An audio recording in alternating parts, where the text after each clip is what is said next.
Welcome back, my friends, to TFT Hyper Roll with Autarch, and this is a little bonus episode that I put in for Kobuko Week because it just seemed to fit.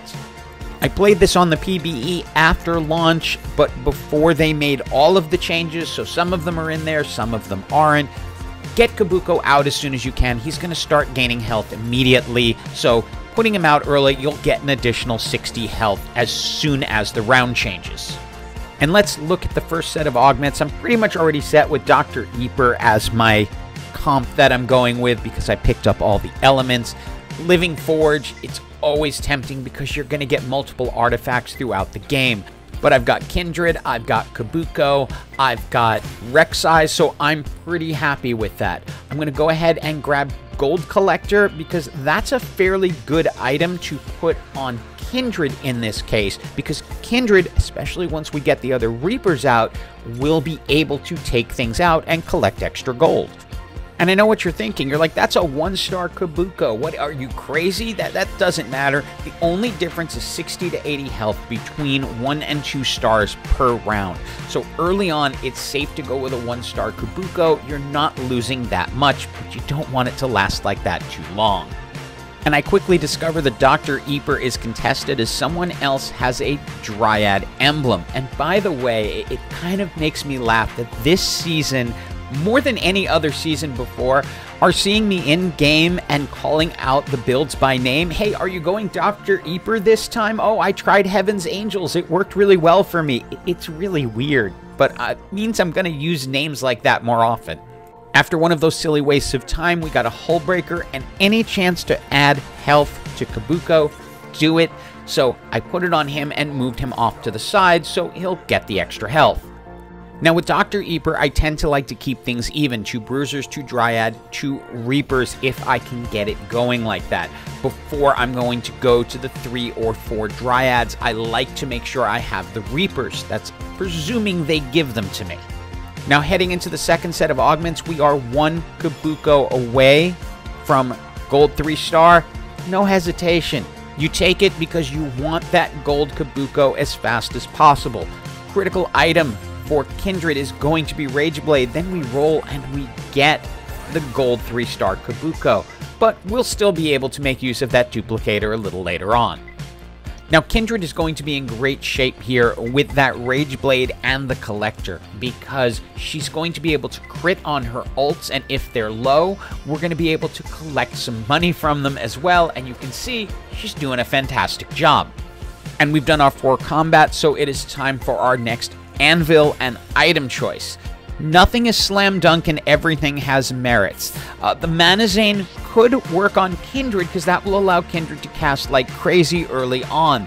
The Zhonya's Paradox could be good for Kobuko in holding things up, but I like Eternal Winter on Kobuko because it is going to add additional health, some armor, and also stop people who dare to attack him. Now, this is also the spot where this build gets a little bit funky because you're not necessarily going to be at the 4 Dryad. You're very unlikely to have Ornn at this point, so you're likely going to look something like this with 3 Reapers, 3 Dryads, and 2 Bruisers, presuming you're using Kobuko. Unless you got an emblem, then stick it on Kobuko. After another waste of 30 seconds, we have some anvils to open and some items to form. I'm going to go ahead and grab the Negatron Cloak because I definitely want to have a Bloodthirster for Yone. I'm really looking here for a Giant's Belt, but instead here we can go ahead and grab another BF Sword and then finally get the Giant's Belt for Kobuko. So now we get the Warmogs. Then we want to start making the Yone items, Titan's Resolve, Bloodthirster, and you can finish it off with Rage Blade or Death Blade, anything else that's going to just increase power. Rage Blade would increase speed, obviously, but along with the other items would increase power. Death Blade will work just as well, especially in this particular build. But at the moment, it looks like Tristana is going to be able to take out our Kindred until Kobuko comes over and says, nope, not today. It is time for our third set of augments, and there's nothing particular exciting in this initial group, so we're going to go ahead and re-roll them, and then we're going to get left with a really interesting choice.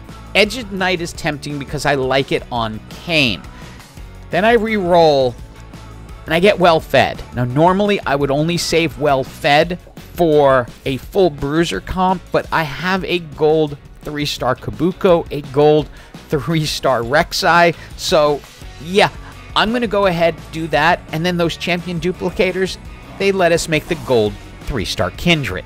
And we'll throw this one on hyper speed, but with all that extra health that Kobuko has, and again is now healing 2% additional health per second, yeah, it's going to be very, very hard to take that Yordle down. Meanwhile, Kindred is just picking up speed from the outside, so while everything focuses on Kobuko, Kindred can take them out. After another waste of time, we managed to get a Cane, so now we have all 4 Reapers, which is now giving us bleed. They've reduced it a little in the newest patch, but I don't think it's going to really impact this build all that much. We got our next artifact and ended up with an Anima Visage on Rek'Sai, which is going to have healing on top of healing. We're also up against the other Dr. Eaper team that just didn't quite have the luck that we had in terms of filling out our champions, even though they had the Dryad crest. And sadly, I've seen things like that more often than not in this season. I'm going to go ahead and grab the Hextech Gunblade for Kindred. Since Kindred is doing so much damage and able to stay out of trouble, this will help keep everyone else alive. And again, this is Kobuko Week for a reason, so keep your eye on Kobuko and all the damage that he is going to get subjected to and just not care about. Generally, again, I do not use well fed when only dealing with 2 bruisers, but in this case, yeah, it seemed to work out pretty well.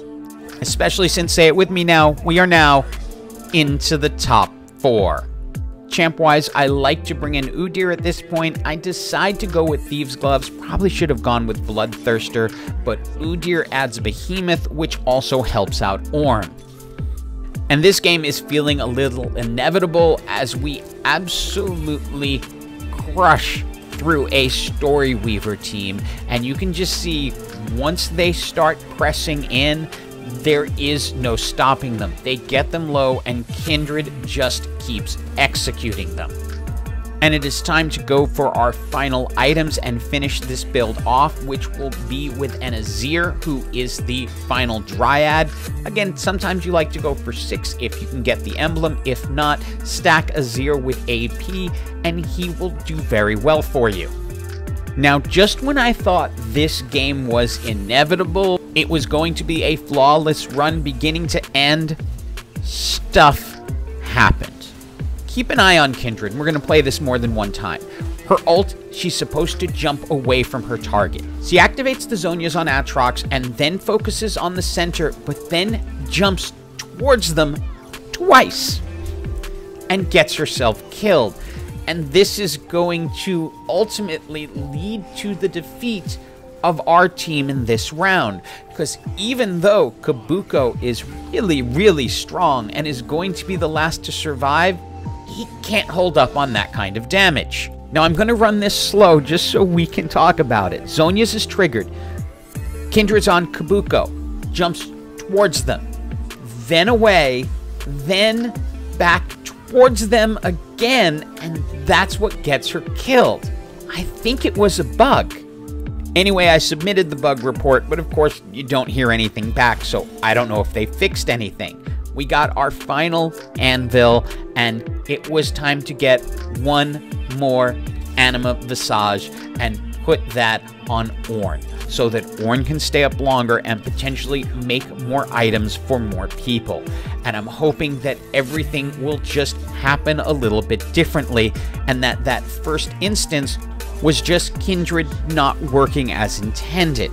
Now, with the additional item on Ornn, he holds up a little bit longer and ends up blocking Kindred's path. So Kindred is now going to jump back and forth in the corner, which I understand because from the corner, she's got nowhere to go but forward.